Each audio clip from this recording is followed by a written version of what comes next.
Mr. Salas clears his throat to communicate disapproval of a student's behavior. Which specific influence technique is this? A. Proximity control. B. Interest boosting. C. Signal interference. Or letter D. Direct appeal.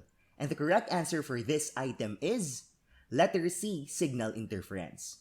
So sa loob po ng ating klase, meron po tayong iba't ibang misbehaviors ng ating mga mag-aaral. Merong nakikipag-usap sa kanyang katabi, or meron ding nagsi-cellphone o nagsusulat habang nagtuturo ka sa harap. At meron po tayong iba't ibang techniques o pamamaraan para ma-correct ang kanilang mga misbehavior. At isa po rito ang signal interference. When we say signal interference, you use non-verbal communications po para ma-call ang attention at ma-correct ng iyong mag-aaral ang kanilang misbehavior. So halimbawa po, clearing of throat. So, so pwedeng ganyan, no? Or pwede ring magka-eye-to-eye contact. So for example, nakikipag-usap sa katabi ang iyong mag-aaral. So pwede mo siyang titingnan, no? Mag-eye-to-eye contact kayo, tapos manonotice na yun naman mag-aaral at i-correct niya ang kanyang misbehavior.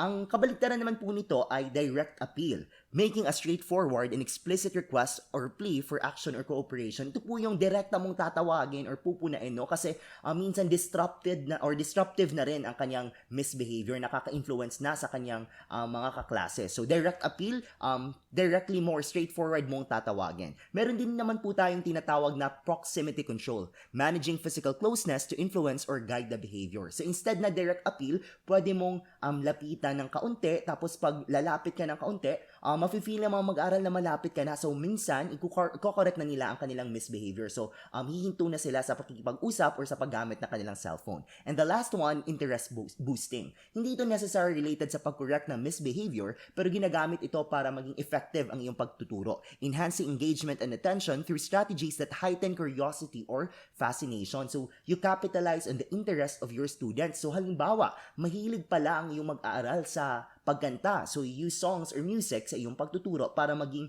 engaging ang iyong klase. Pero clearing of throat to communicate disapproval of students' misbehavior, ang tamang sagot po ay signal interference. Now, it's your turn to answer.